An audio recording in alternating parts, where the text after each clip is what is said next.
Welcome to Massive Passive Cash Flow, the podcast that guides professionals to financial prosperity. Join our community and let's start building your wealth. Here's your host, Gary Wilson. Welcome back to the Massive Passive Cash Flow podcast. I'm Gary Wilson, your host, and I'm glad to see you back.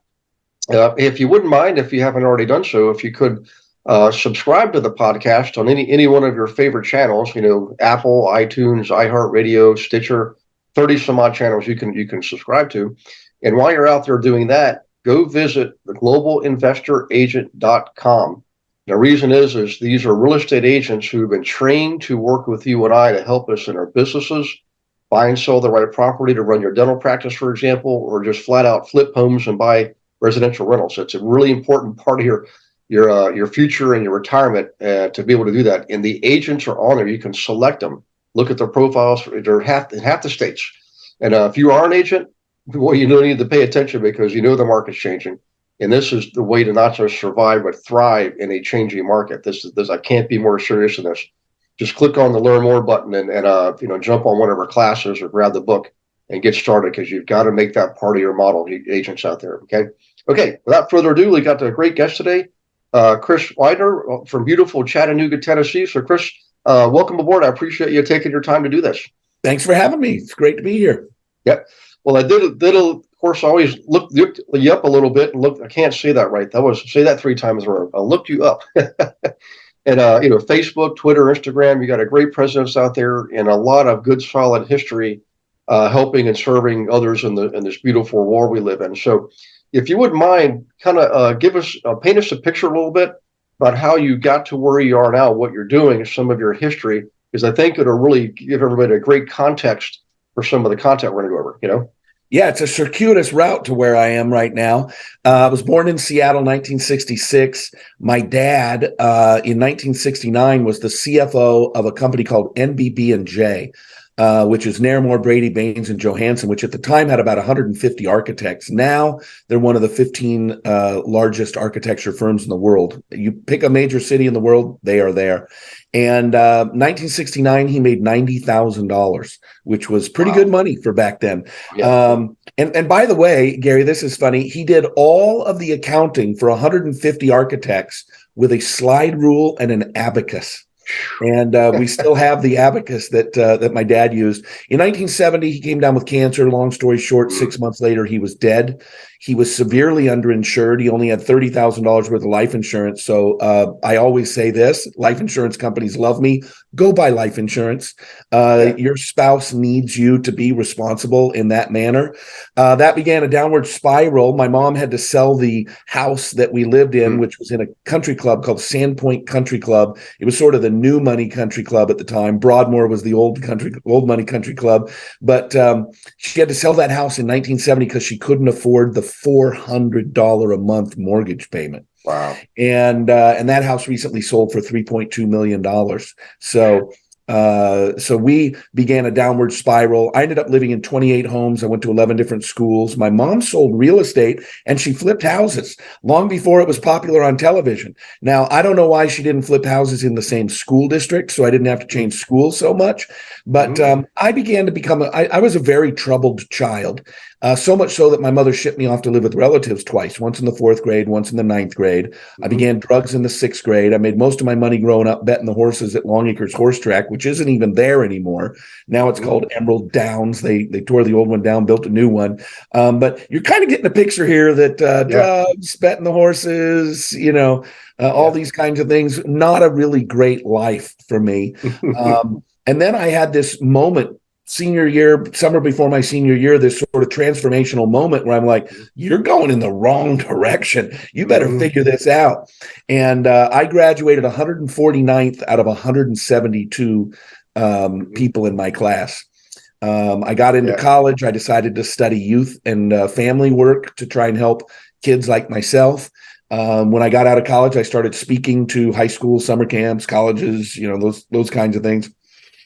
Over the course of the years, it sort of mitigated or, migrated is the right word, over to speaking more to adults. I began writing books. I got on the internet early, built a big following there. And then in the early 2000s, I got 3 quick breaks over the course of a number of years, 4 or 5 years. I was asked to ghostwrite for John Maxwell, Okay. which was great. And then I was asked to write with Jim Rohn, not ghostwrite, but write with him. We wrote the Jim Rohn one-year program. For those of you who don't know Jim Rohn, it's ROH. He gave Tony Robbins his first job. And I ended up writing his last book called The 12 Pillars. And then I had a television show in Dallas. And because I was there quite often, they had asked Zig Ziglar if he wanted to do a show. Well, he was getting older, and he, toward the end of his life, he ended up with some dementia and some senility. And so he wasn't quite there yet when I came on with him, but they wanted somebody to kind of help carry the show. So I was the host, the co-host of True Performance, which you can still find on YouTube. That people say, how long ago was it? And I say 40 pounds ago. That's how long ago it was. Yeah. It was when I was younger, but it was just really great. And I got a lot of great breaks, and my career took off from there. My 23rd book just came out last week. Well, actually yesterday, when we're recording this. But anyway, it's been a great life. I've been able to travel all over the world. I've given 2,500 speeches, 46 of the United States, and then China, Singapore, Russia, Germany, Egypt. I've been to Egypt speaking twice, Spain, all over the world. So it was very circuitous to get to where I am today, but I've learned a lot over the years and had some pretty great experiences. Awesome. Well, I'll tell you what, you definitely mentioned some of the greats, John Maxwell, Jim Rohn, Zig Ziglar was one of my all-time favorites. And I've read almost all of their material, taken their training, and got the audio. I travel quite a bit. I like to travel by car because it gives me long periods of time on the road to get to see the country. But I have in there, though, I forget the exact course it is from Jim Rohn. Basically, it's about being successful. And successful doesn't just mean making the most money. It's really being a successful human being. With your relationships. Of course, with your business, but all walks of life. John Maxwell, of course, one of the all-time greats, and one of my agents on my team is a John Maxwell coach. He's a John Maxwell graduate, and lots of good history there, man. But Zig, my mother believes he sold my grandparents. This is post World War II. Their first set of pots and pans. He was in Florence, South Carolina, selling pots and pans door to door. Door to door. Zig went door to door. Yep, and my mom recognized his name, because I think Zig served in the same platoon my granddad did, but after my granddad was out. And in any case, they would have reunions and stuff. And she said he always talked about this guy named Zig, and the pots and pans. So I don't have confirmed proof of that, but it nonetheless. I mean, everybody should get the audio recording of Goals. I think it was a book that he recorded. One of the best audio recordings I've ever listened to. I can never get tired. I can listen to it 100 times. Now here's a trivia question for you. Do you know what Zig Ziglar's real first name was? No, I don't know. I don't know what it is. Yeah. So in his biography, which is a great biography of his growing up in Yazoo City, Mississippi, he says, "My real first name is Hillary." Whoa, no kidding. And now you know why they call me Zig. Yeah. Oh my gosh. His first name was Hillary. Reminds me of the old Johnny Cash song, Boy Named Sue, Yeah. Okay, so let's step forward then. A lot of people in this world, and I'm sure you've met and taught many people over the years, but the entrepreneurs are always near and dear to my heart, because not just because I am one. I wasn't always one. I was a typical, got the degree from college. It was computer science, did the corporate thing for several years, and just felt like I was just spiritually dying there. I mean, like the skeleton with the cobwebs, the old picture of that's what I felt like. And I finally decided to do something about it, invested in real estate, and essentially bought my freedom when I was 40 years old. I retired in 2003. And but the mindset was completely different. And I had to really shift all that fundamental programming that I got as a kid. And it was, I'm not going to kid you here, guys. It was hard. It was not, I wanted to do it. The ambition was there. I'm saying the process of doing it was not easy, because there was so much, just like you're dragging a big bag of wet cement. And, but what can you tell people? I mean, does that sound like a familiar theme when you're talking to people that are shifted into the entrepreneurial world and trying to build their own life their way and buy their own freedom? You have other people saying the same kind of thing. It's like that transition. It didn't just happen overnight. It was a process. That mindset. You just got to reprogram it. I don't know how to just. I'm a participant. I'm not a. I don't understand all the science behind it, the psychology, but maybe if you could touch on that, because I'm sure it would help me and a lot of other folks. Yeah, I think first of all, there's a personality type. I think there are some people who should never go and be entrepreneurs. I don't believe that entrepreneurs are better than non-entrepreneurs. I think everybody has different skill sets. They have different desires. There's some people that they don't want to be working on Saturdays because something went down at the office and they're responsible for it. They want to check out at 5 o'clock and they've got a great hobby. Maybe they're in boating, or maybe they coach Little League, or whatever it is that they do. Totally fine. So this isn't a right or a wrong, or a good or a bad. To me, it's more, what is your personality type? And I like to use the DISC profile because it's simple, it's easy, it's short. You get into some of these things and it's like 2 hours of questions and it's like 17 letters. The DISC profile is pretty simple. And it basically stands for decisive, inspirational, steady, and either conscientious or compliant, right? And so they used to have numbers 1 to 7, and 7 is the highest and 1 is the lowest, and they would give you a number, a four-digit number. I was a 7711. That means I was the highest D, the highest I, the lowest S, and the lowest C. Yeah. That is an entrepreneurial personality trait. Yeah. You have to be at least over the D and over the I. In fact, I have a business partner. We're launching a company in the real estate space where we're starting groups for people to do referrals. And the first thing we really realized was that we had some people come in and they've got a great idea. They say, "Hey, we want to do this. This is great." But then we realized that some of them would wash out. And all of a sudden I wonder if they don't have the right personality type for it. Because in order to start something, if you're going to be an entrepreneur, no matter what you're starting, you have to be above the half point on a D and an I. And you can take a short little simple, they have like a 24 question DISC profile that you can find. It'll cost you 10 or 15 bucks to do it. But an entrepreneur, in fact, we brought in one of the America's top DISC profile coaches.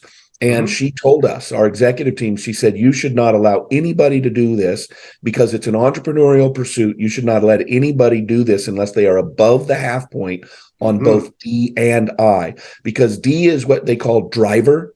Some people call it decisive, but you're the driver. You have to drive this thing.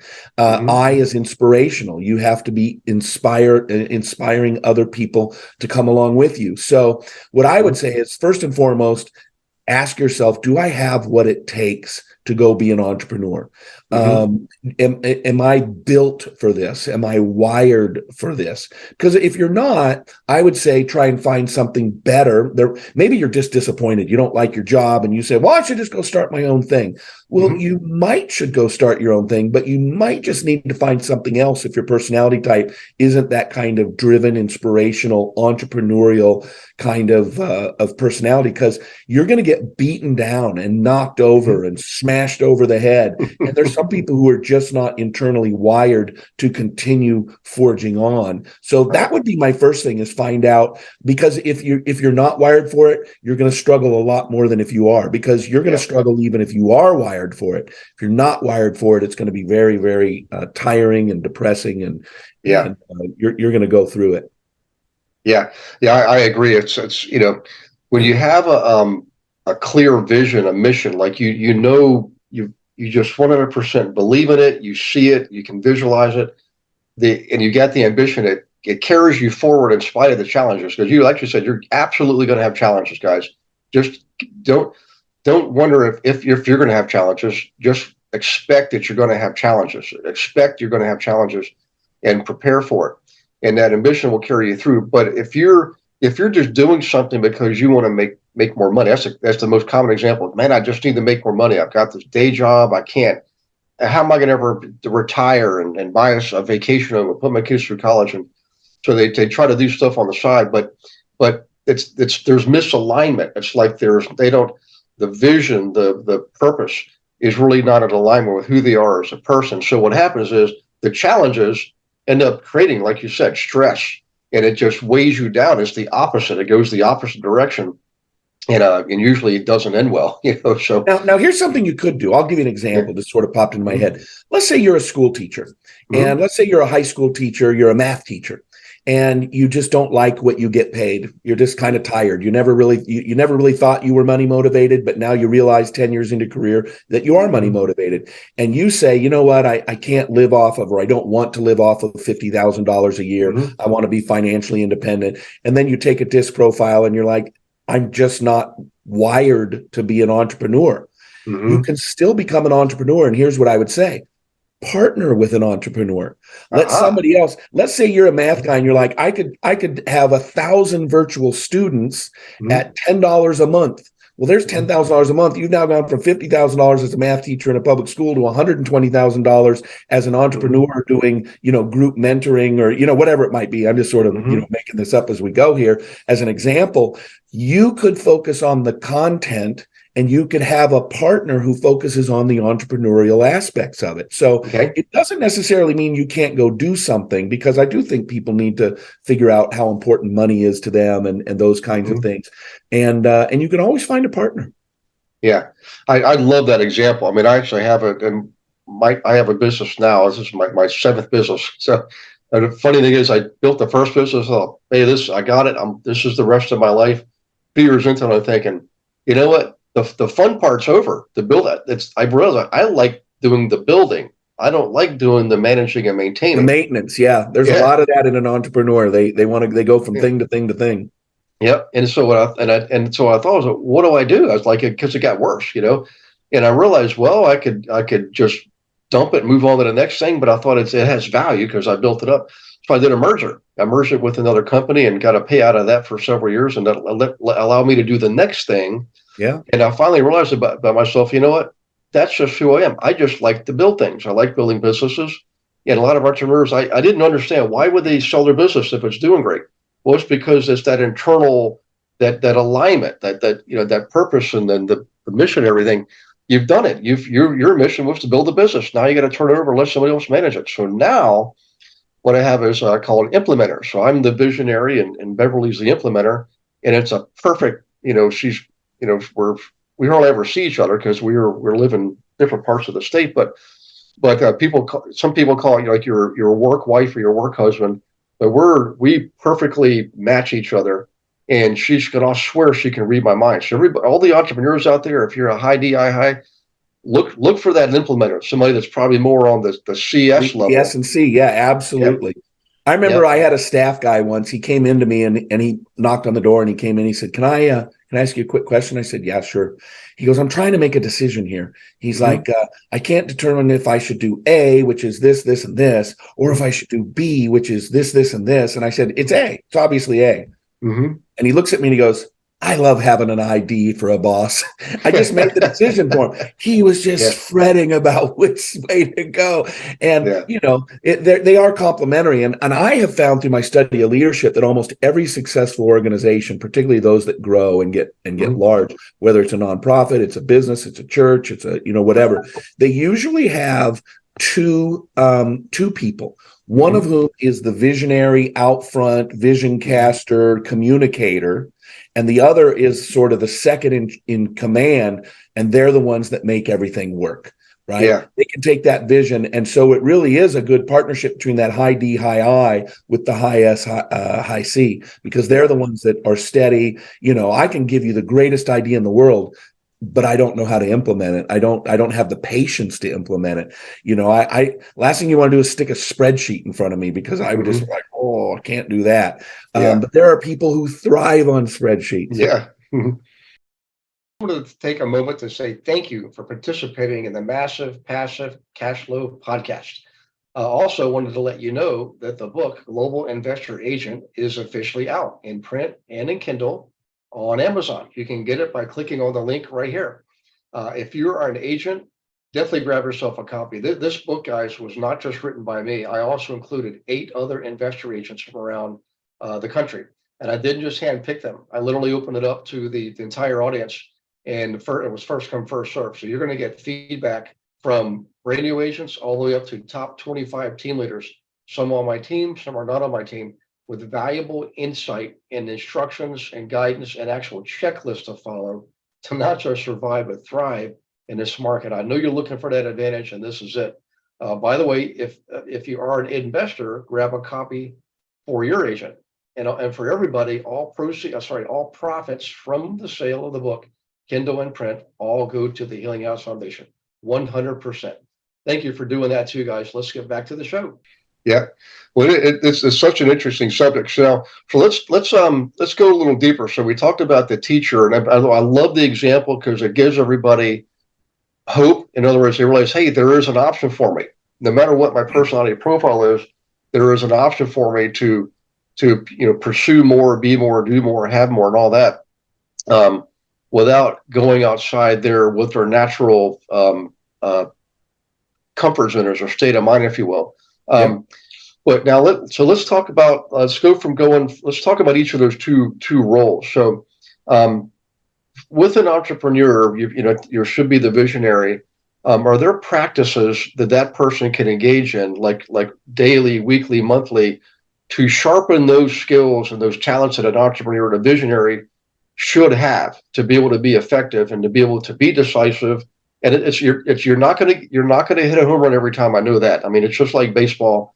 You can always swing for the fences, but sometimes it's the best teams load the bases. The best teams always get men on base. They're not always the ones that swing for the fences. But sorry, I'm getting off on a tangent here. So back to that. We can use the analogy of baseball too. Is what should an entrepreneur be doing on a regular basis to be the best at that role? Yeah. Well, because an entrepreneur is usually projecting, they're usually doing, they're usually communicating, they're usually casting vision, they're giving, they're going out, they're going out, they're going out. I believe that they need to take in. They need to make sure that they're spending their time taking in, whether it means reading, alone time to reflect. I have a good friend, Mark Sanborn, used to be president of the National Speakers Association, best-selling author. He has always himself done this, and then he's told other people they should also do it. He takes 15 minutes a day with just him, a pen, a cup of coffee or something to drink, and a yellow legal pad. And he always says, the interesting thing is everybody wants to be known as a thought leader, and yet not many people are actually thinking. So he takes 15 minutes a day to just think and to reflect and to go internal and to go inside. I also think it's important to be reading, or now in our day and age, listening to audio programs and fueling, because we burn a lot. We burn a lot of mental energy. We burn a lot of emotion as entrepreneurs. You need to fuel that. And the way you fuel that is with ideas and with new skill sets and with new perspectives and hearing what's working so that you can put it together in your brain and do something for yourself. And so I think that's the biggest thing for entrepreneurs. I always say that your greatest weakness is your greatest strength carried to its extreme. Okay. So, for example, go is a strength. It's also a weakness if you're not taking the time, because you can go in the wrong direction, right? But if you can go in the right direction, you're gonna make ground that nobody else would ever be able to make. I would say the flip side is true for the high S, high C. They are amazing at analytics, and they're analyzing and they're strategizing, and that's a great strength that partners well with the entrepreneur. When it becomes a weakness is when they overanalyze and they get frozen, paralysis by analysis, I think they call it, or they just want to do one more strategy session. So the difference is the entrepreneur goes too fast, and the more stable type, they go too slow. So if you can find a good partner and put those, hand in glove, it's a great partnership. Yeah. I agree 100%. And what's funny is, doing what I do now is I just, I run a national team of real estate agents. They're not traditional agents. We train them and coach them to know how to work with investors. It's different methodology, different terminology. And I learned years ago when I was actively investing a lot more, traditional agents weren't equipped to serve me. They weren't trained for that. They were trained to help me buy my own home, which is different than investing. So in any case, that's what I do now. So I'm sort of acting as shepherd for a lot of people across the country. And I love the role. I love what I'm doing. It's like I found my calling. But I can observe other people and I can see some of the things that they're doing instinctively. Like you mentioned with the person you were speaking to a while back, you knew instinctively what the answer was, and it was quick and decisive. So it's easier for me to do that with these other folks because I can observe it probably from a neutral position, but also from some experience. I've seen so many of it over the years, so much of it over the years. Um, do you find in what you're doing in your station in life now? Are you helping? Are you doing that for other people, or sort of what is it that you're doing in the world? I mean, do you have a? Is there a way for people to reach out to you? Do you have like a group mastermind? I know you've I written don't do books. group masterminds. I do individual one-on-one coaching Okay. with high-level executives, entrepreneurs, people Mm-hmm. who've already achieved success, but Mm-hmm. they want to achieve more success. They want to achieve more balanced success. You know, Mm-hmm. you at the beginning of the show, you said something that made me think of a quote that I say all the time. True success is not the overachievement in one area; it's the balanced achievement in all areas. And so, Mm-hmm. if somebody says, "Hey, I want to grow my business," great. Come on, let's talk. I'll help you in that regard. But what I find I end up doing is it's more of a blend of life and business coaching, because people who've achieved that kind of success, they're often out of balance, and Mm-hmm. they want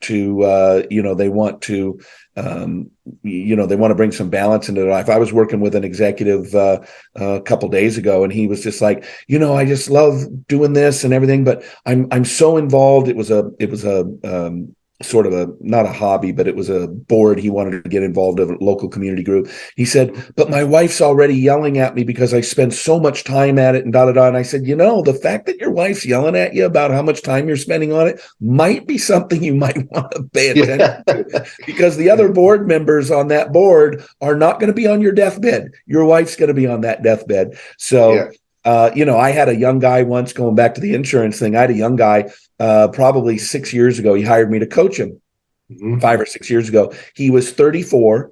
And on our first call, I was just kind of getting an overview. And I said, so, how much money do you make? And he says, I make $435,000 a year.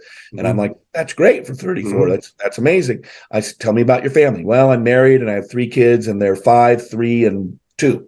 And I Mm-hmm. said, all right, here's the deal. Let's dive right into the coaching. How much life insurance do you have? And he goes, oh, yeah, I know. I need to get some life insurance. And I said, all right, here's your first homework assignment. He said, Mm-hmm. what's that? And I said, you need to have at least $2 million worth of life insurance. And I would say $4 or $5 million worth of Mm-hmm. life insurance. It's only going to cost you a couple $100 a month at your age. Mm-hmm. And he was a former college football player, great shape, all that kind of Mm-hmm. thing. And I said, so here's the deal. Do not call me back for your second coaching session until you have at least $2 million of life insurance in place. And he Okay. goes, yeah, I know. I really need to do it. And I said, I'm not joking. Yeah. I won't coach. If you can't do something so simple as to meet with an insurance agent and get yourself some insurance so that your wife, who's expecting that $40,000 check every month, is Mm-hmm. prepared if you get hit by a bus, then you're not really open to coaching. Yeah. And it's funny because I coached him for a year. We've become friends. We have a great Mm-hmm. relationship. We're not in a coaching relationship anymore, but sometimes you just need to have somebody who can put a second set of eyes on things and really challenge you. I actually like working with younger folks now, because I feel like I can you probably do too, right? All the Mm-hmm. things you've learned by our age, it's like I can cut your learning curve way down. I Yeah. can save you a lot of time. I can save you a lot of money if you'll just, saddle up next to me and listen a little bit. So I like Mm-hmm. doing that. If I'm at chriswidener.com. If anybody's interested, it's chris@chriswidener.com. But Okay. very simple. But I do a lot of that, a lot of mentoring of some younger up and coming business people. Well, I appreciate you sharing it. I want to have you share one more thing. I know you talked about some of the books you've written and helped write in the early years, and I understand you've written 23 books, and you just came out with the 23rd book, which is called Four Seasons. If you wouldn't mind, would you mind giving us a little discussion on that? Yeah, absolutely. It's Okay. actually the first book I ever wrote. I wrote it in 1995. And Oh, for a okay. while, I carried it around on a floppy disk. And then when the web came out, I put it into storage on the in the cloud. But after my last book, which was called Lasting Impact, my publisher said, what's next? And I said, I got this book that I wrote like 30 years ago. Are you, 25 years ago, are you interested? He said, well, send it on over. So I sent it over to him. And I got an email 2 weeks later, said it comes out in November. So it came out yesterday, and it's called Four Seasons. It's a fiction book. Mm-hmm. It's about a billionaire. He sells his, he owns like 50 newspapers up and down the East Coast, and, regional kinds of newspapers, not the New York Times kind of thing. But he sells it. He gets a couple $1 billion. And shortly thereafter, it ends up that he finds out he has 1 year to live, thus the 4 seasons. He now has 4 seasons left to live. Okay. And I think the point of the book is we all know we're going to die. Yeah. And yet we always figure it's going to be way out there. You and I, we're in our late 50s, but when we think about it, we probably go, well, I got at least 20 more years left, right? Even if I die, I'm as of the recording of this, I'm 56. Mm-hmm. And so, the average lifespan is about 76 for a man in America today. And so I'm thinking I got at least 20 years left. And if I do things right, maybe I'll get 30 years left. And if I'm really, lucky and I just got the right gene pool, maybe I have 40 years left. And so I don't think that we appreciate all the things that happen to us on a daily basis. Yeah. In fact, I always say that life is precious because it ends, but life is an adventure because you never know when.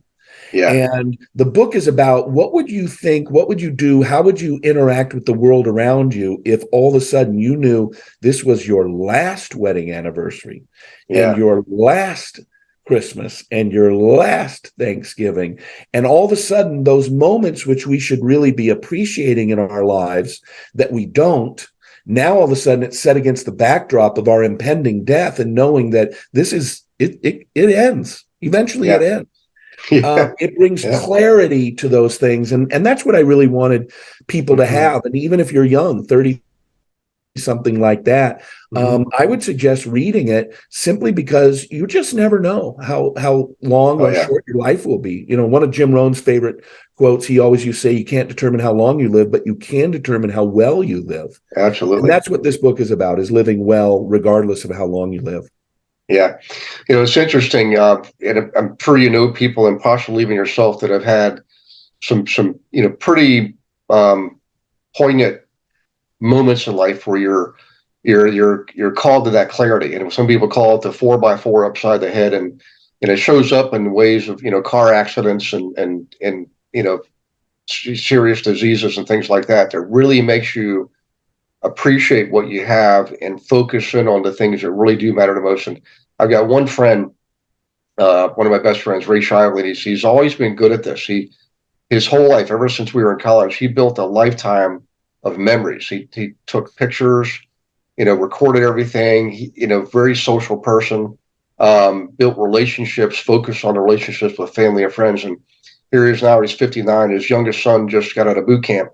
And we get together, all of us college buddies. We're still thick as blood.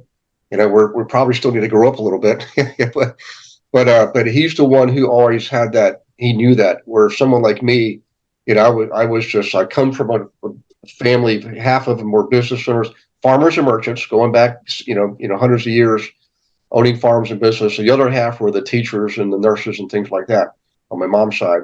And but I got my dad's genes, and it was all about building a business. That's just what we did, and I'd focus in on and put everything else aside. Well, after, decades of doing that, you realize, well, wait a second, because you're always thinking, if I just work my butt off like this for the next year, it'll be easier after that. That was always the logic. And you realize, well, that was 10 years ago. And then one of your businesses gets embezzled and you got to start over again. And the pandemic hits. I know so many people that have started over again in the last 2 years. And, you don't plan on those things. That's why we have insurance, because you can project and not anticipate all you want, but man, boy, God's going to throw you a curveball sometimes just out of left field. You're totally unprepared for it. So in any case, a famous quote, I saw this online. It was a picture of a guy on a paddleboard and his daughter's on a paddleboard. And it said, on this day, you're as old as you've ever been and as young as you'll ever be. Oh, that's interesting. I've never heard that before. Yeah, picture of father and son. And it reminded me of, I'll wrap up with this quote and let you take us through with the finish line is, I was listening to a keynote speaker at a college graduation one time. Guy started off selling hairbrushes door to door, and he ended up owning several car dealerships. And he said when he retired, he got, all the accolades, and everybody pitching about him his beautiful Rolex watch and stuff like that. And he was talking about his life, and he realized he didn't know anything about his daughter. He didn't know the last book she read. He didn't know what her favorite color was. He missed all that because he was building the empire. And the moral of the story is, don't let yourself get caught in that trap, because at the end of the time, it's those relationships that you're going to take with you, not the money. Yeah, in fact, that's one of the first things that the main character in this book does is he looks at his 4 children and he realizes there's one girl, his third child, his second girl. He just doesn't know her very well. He kind of was not like her growing up. He was more like his oldest son. And then his oldest daughter was more of a driver type of person. And so he just kind of never knew how to handle her growing up. And then they grew up and they were somewhat distant. So he immediately begins to pursue her because he wants her to know that he loved her as a dad and those kinds of things. Life success is not just about money. Money's great. Zig Ziglar used to say, money's not everything. It's right up there with oxygen, though. And I get it. You can't pay your bills with love. But at the same time, just money is not enough either. And you can find people who have billions of dollars and they're miserable. And you can find people who don't have 2 nickels to rub together and they're happy. And so happiness has nothing to do with money. Money allows you to do lots of great things, but it doesn't necessarily mean you're going to enjoy those. I mean, if you get a bunch of money and you're just in a terrible marriage and you can't stand your spouse, it doesn't matter where you take your spouse on vacation, right? It doesn't matter how great the suite is or how great the airplane ride was or, those kinds of things. So focus on both. Focus on, earning as much money as you can, but also having some focus on your relationships, the things that matter, because when you're at the end, your money eventually gets left to somebody else. And if you don't purposely leave it to somebody else, the government will decide who gets it. But the thing that ripples on is the memories that people have of you and the lessons that we learned. And, just think about it. You and I have been quoting people this entire time, people who are dead now. And yet those words of theirs still affect the way you and I think and affect the way you and I go about our days. Yeah, I agree 100%. Well, I tell you what, Chris, I really appreciate you being on and doing this. I know we went a little bit over, but it's such a great subject, and it coming into, I know I'm not supposed to date timestamp these podcasts, but we're heading into the, Thanksgiving and Christmas seasons, and what better time to have this type of reflection as you look into the next year. So would you mind sharing again the content, the website, email, the book again? Sure. Okay. Yep, Chris at chriswidener.com. Widener spelled Widener. So Chris, the traditional spelling, chriswidener.com. Emails Chris at chriswidener.com. You can find me on Facebook, Twitter, all the different places. And the new book is called 4 Seasons. And I would love it if you would go and pick up a copy. I think it'll make you think. I think it'll make you, I think it'll challenge you to think about life and what you're doing with it and how you can make it more meaningful. Yeah. Well, I appreciate you saying that, and I appreciate you being here and sharing everything. For everybody listening, go on and grab yourself the book. It's probably it's on Amazon. It's on Amazon and Audible. You can get the Audible version if you like. You can get it on Kindle or regular paperback. It's available in all the different formats. Okay. Well, guys, check it out. And while you're out there doing that, please leave a review. Your reviews are what makes these podcasts go around. So it's the kind of the currency that with all the search engines give you a lot more juice when you have the reviews out there. So, we bring on great guests like this. It's sort of a community service. I love to do it. I learn everything just like you do, and we appreciate your reviews.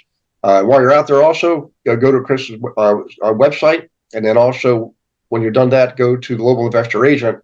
Particularly you agents out there, the market is right at the beginning of a correction. Man, it's no better time than modifying your business model, right, to serve that, like business owners who buy real estate. I mean, this is what we do on the team, and it's a national team, so you can fit right in. And don't just survive and try to get through the other end of this thing. Just you can thrive. Okay. So you guys have a good rest of the week. We appreciate you participating in the podcast and look forward to seeing you on the next Massive Passive Cash Flow podcast. Thanks for listening to this episode of Massive Passive Cash Flow. Be sure to go to realestatewithgarywilson.com to join our community and start building wealth today.